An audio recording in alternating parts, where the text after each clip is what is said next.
بینەرانی خۆشەویستی تەلەڤیزیۆنی کۆمەڵە، لە بەرنامەی تەندروستی سڵاوی خۆم و باقی هاوکارانم پێشکەشتان بێت بەو هیوایەی کە مەجالتان بێت تا بەرنامەی ئەم هەفتەیشمان بینەری بن. بەڕێزان، لە یەکێک لە مەجەلە عیلمیەکانە داوای کردو لەو کەسانی کە نەخۆشیگەرێکی درێژخایەنیان هەیە یا نەخۆشیگەرێکی مزمنیان هەیە، تەجروبەگەر خۆیان ئەزموونەکانی خۆیان لەو نەخۆشیگەرە بێژن. یەکێک لەو کەسانە نەخۆشی ADHD بوو کە ئەم نەخۆشیە یەکێک لە نەخۆشیەکانە کە هەڵەگەڕێتەوە سەرچاوەکەی مێشکە ئەو دەمارە عەسەبی گەرەسە کە لەسەر تەوەجوکردن لەسەر سەرنجدان ئەمانە خەلەلێک دروستە بێت. دیارە ئەو کەسێک کە تەجروبەکان خۆی وتو بوو ئشارەی کردو بوو کە لەباری خواردنەوە تووشی مشکل بوو بە یانە وەسواسێکی بێش ئەز حەد. کاتێک بوو نمونە ئەگەر بۆ نمونە خۆی باسی کردووە کە گۆشتی مریشکم ئەبینی چونکە لیقین بوو نەمەتوانی بیخۆم،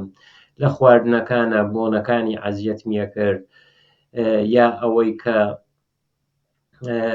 بازێ لە حاڵەتگەر ڕەنگەر نەمەتوانی.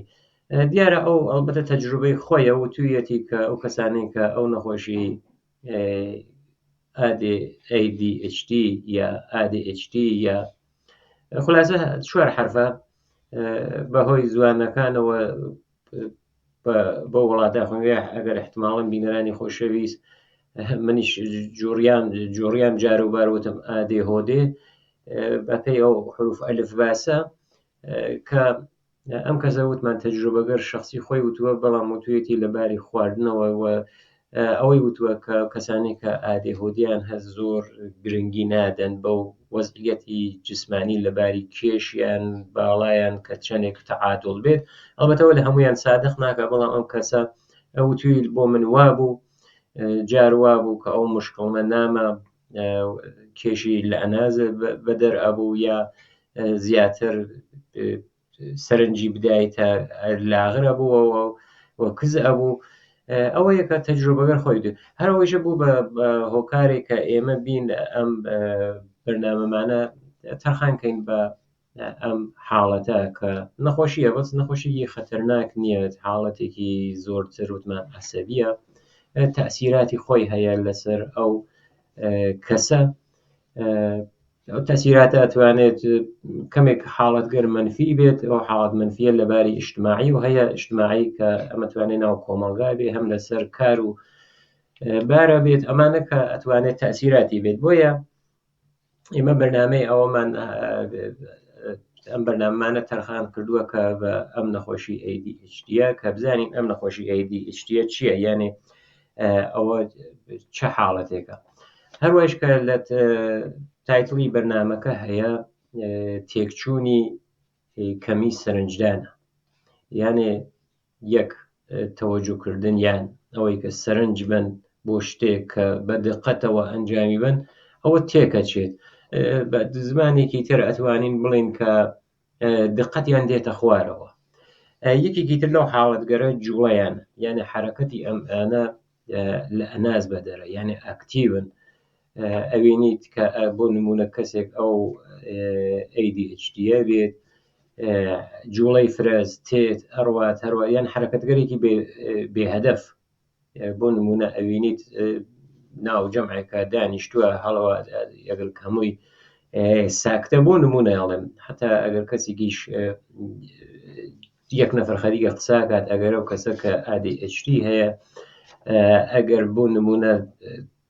ئەو جوڵە حتا ئەتوانێت لە شێوەی گفتاریشە یانە لە قسەکردنیشە خۆی نیشان بە ئەوەی کە خۆی ناگرێت خۆی بەخۆی ئەو خەریکە قساکات دەمی ئەجوڵێتەوە، یانە تاوە حاڵەتە. ئەلبەتەوە لە هەمویان وانێ وەکو نیشانەکانە کە من حتمەنە لە درێژێ بەرنامەکانە عەرزی خزمەتانەکەم. ئەوەیە کە ئەو کەسانە کە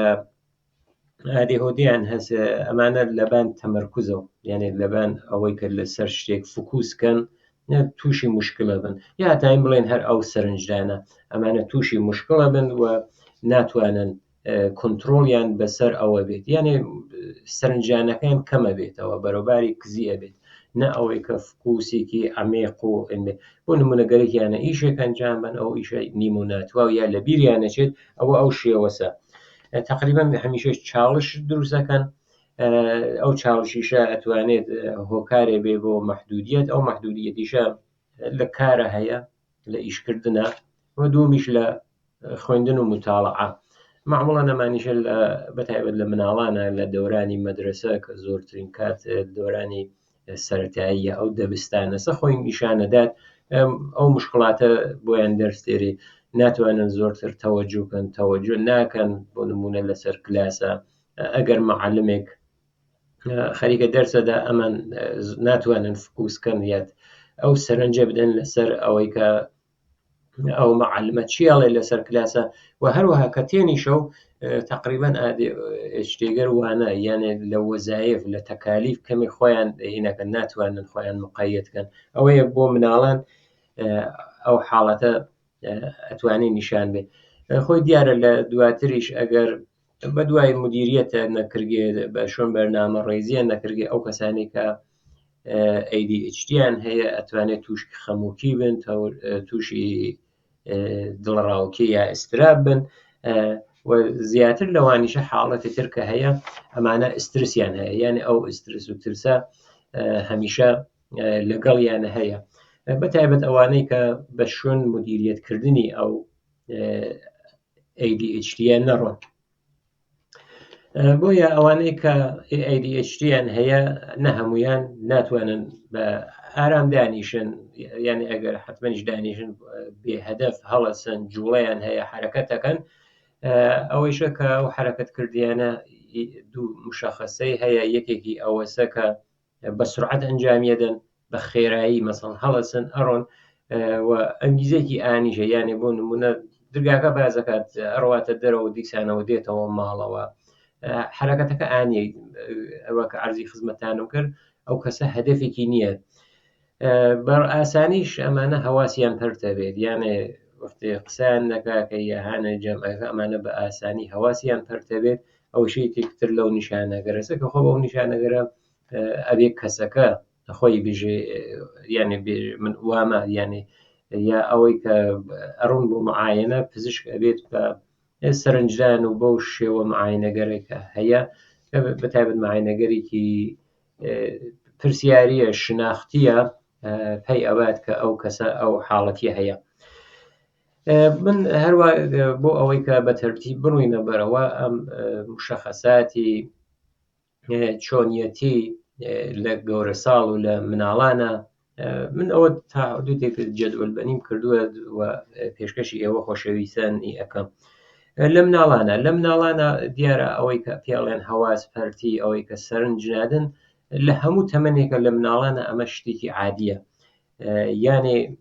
شتێکی غێرعادینی هەر مناڵێکە هەواز پەرت بوو گوێ ناگرێ بۆ نمونە شتێکی پێئەیژیر ئەوە نیشانەی ئەوە نییە کە حتمەن ئادێ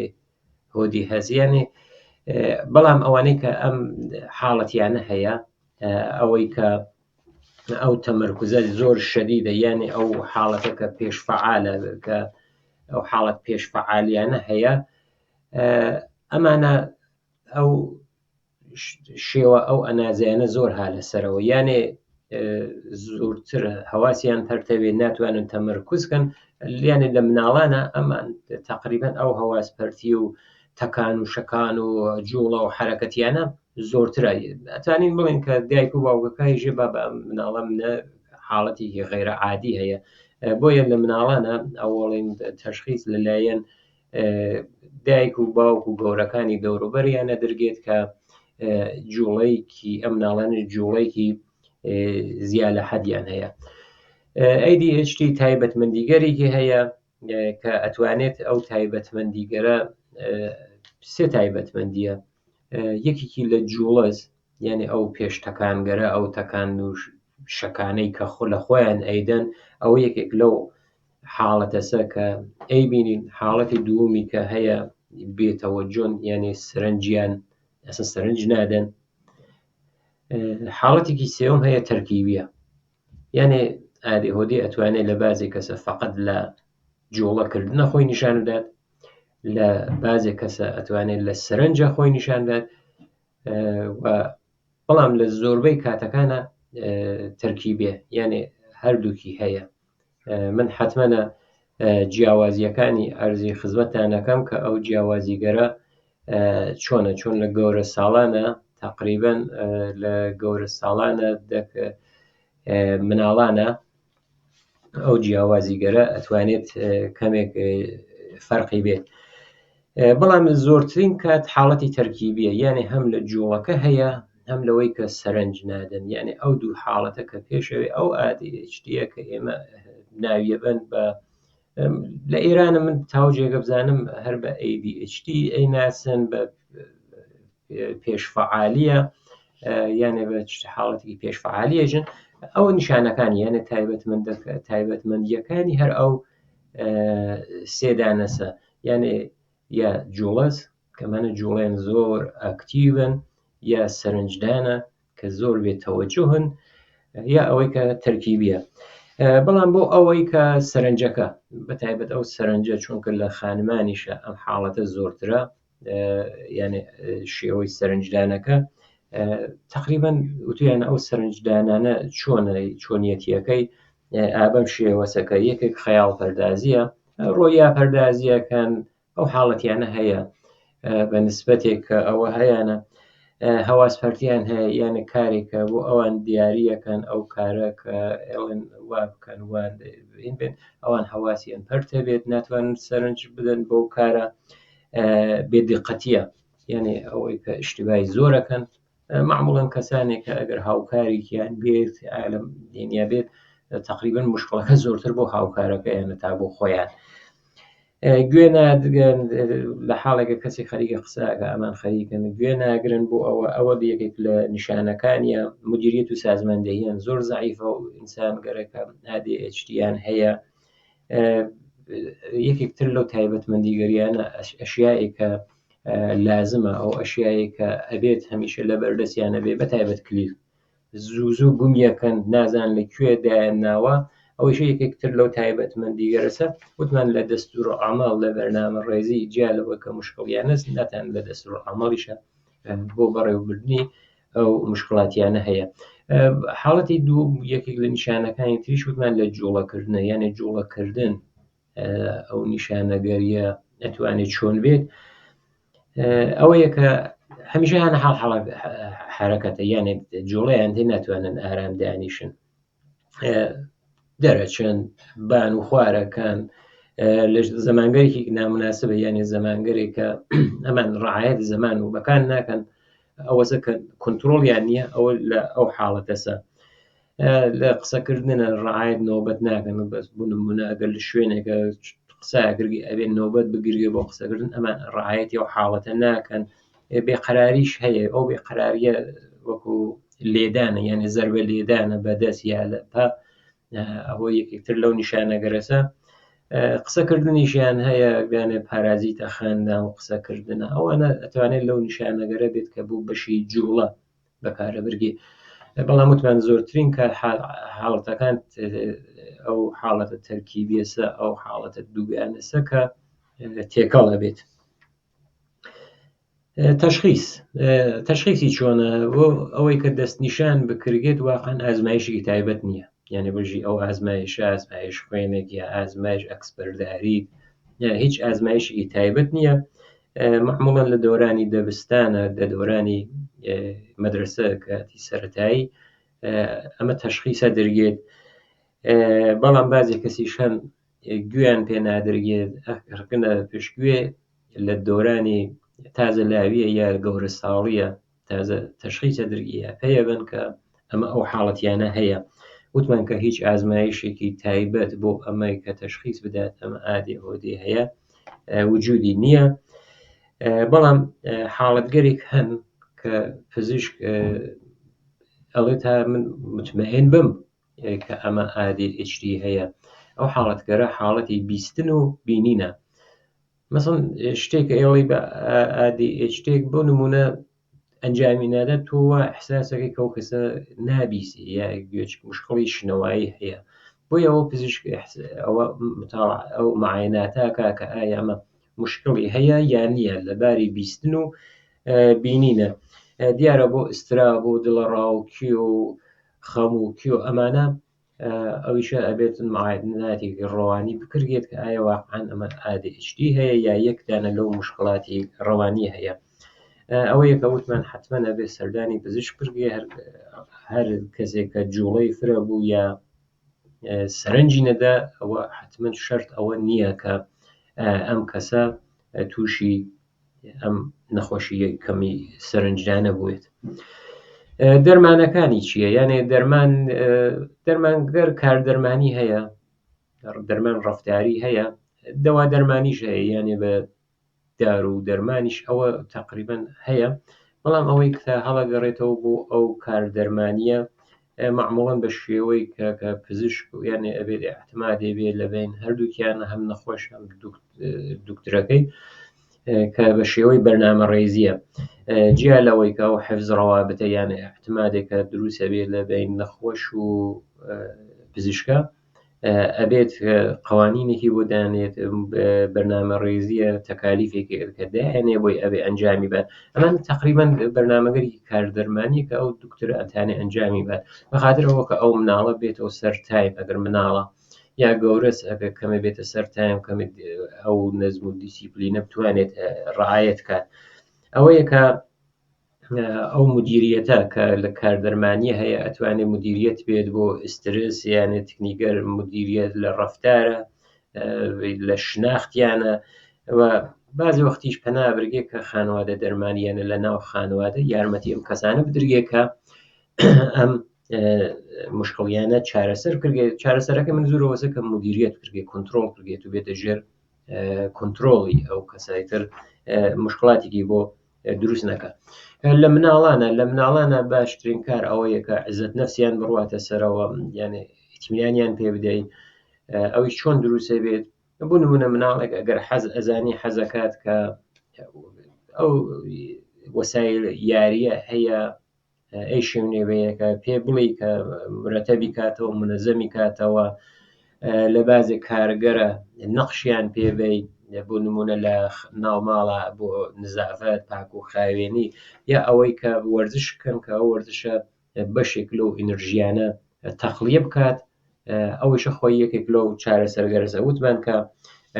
ئەمە بۆ مناڵانە بۆ گەورە ساڵانیش معموڵەن تەقیوم لە تەقیومێک استفادەکەن یا داواریکەن بۆ نمونە بنووسن ئیمڕۆ بۆ نمونە 2 بەیانی 3 بەیانی ئەو کارە ئەبێ بکەم ئەگەرینە بۆ ئەوە شتەکان لە بیریان نەچێت وەسایلێک کە هەیەە حتمما شوێنێکی بۆ دیاری بکەن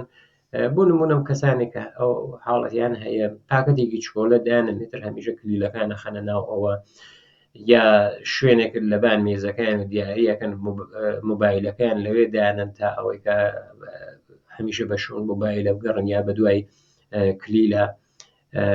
بگەڕن بە دوایە ئەوەیە کە ئەتوانێت ئەوە مدیریەت بکرێت. وتمان کە داروگەرێکی شەیەکە ئەو داروگەرە هەم ئەتوانێت محرک بێت هەم ئەتوانێت غیرە محرک بێت کە لەسەر ئەوەی نەبێت کە معموڵەن داروگەر محرک لە خانوادەگەر ئامفتامین استفاده کرێ. داروگەرێکی تریشای ئەوەتە دەسەگەر دارویی زۆرترە مەکو ئاموتوکسین و گوانتازماسین و ئەمە زۆرن دەرمانەکان ناتوانین لێرە دەرمانەکە چۆن دەرمان کاری دکتۆرە پزیشکە ئەبێت ئەو کارگەریانە بۆ بکە بەڵام پزیشکان جیا لە دەوا دەرمانی سابقەی خانوادگیان نەگرن. هۆکارەکەشی بە دیاری وەکو ئاخرین بابەتی بەرنامەی کە پێشکەشی ئەوە خۆشەویستانیەکەین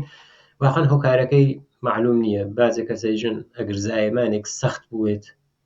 بە هەر هۆکارێک زایمانەکە سەخت بێ کاسەی سەر ئەو مناڵە توش فشار بوێت ئەوە توانێت یەکێک لە هۆکارەکان بێت. ئەگەر مەسمومیت بە مەوادی سەمیە لە کاتی دووگیانی دایکەکە ئەوانە خۆی ئەتوانێت یا ئاسیبگەرێکی مەغزی زەربەگەر مەغزی کەوتن بەڵام سابقەی خانوادگیش ئەوە ئەڵێن هەیە بەڵام دەرسەدەکەی زۆر هەیە لە خوارەوە وەکو ئاخرین مۆردیش ئەڵێن کە وا مشاهدەکراوە نە لە هەموویە.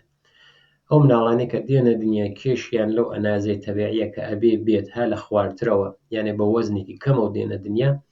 ئەتوانێت یەکێک لە هۆکارەکان بێت. بینەرانی خۆشەویست ئەو بەرنامەی ئەم جارەمان لەسەر ADHD بوو یا ئەو کە ئێژن پێ پیشفەعالی یا هەرو کەمبوونەوەی سەرنج و زۆربوونی جوڵەکردن کە ئەوێتە ADHD. هیوادارم کە جێگەی سەرنجتان بێت، هەروەکە پێش عەرزی خزمەتتان وەکرد نەخۆشیک نییە کە واگیردار سەرایەت بکات ئەمانە، کە نەخۆشیگە زۆرتر لەبان حرەکەت و سەرنجە کە بە بەرنامە و مدیریەت و کۆنتڕۆڵ و چارەسەر ئەکرێت. هەر لێرەوە لەلایەن هاوڕێی هاوکارم کە زەحمەتی کێشا بەرنامەکەی زەبت کرد، ژیانێکی پڕ لە شادی و سڵامەتی بۆ هەمووتان ئاوات و ئارزوو.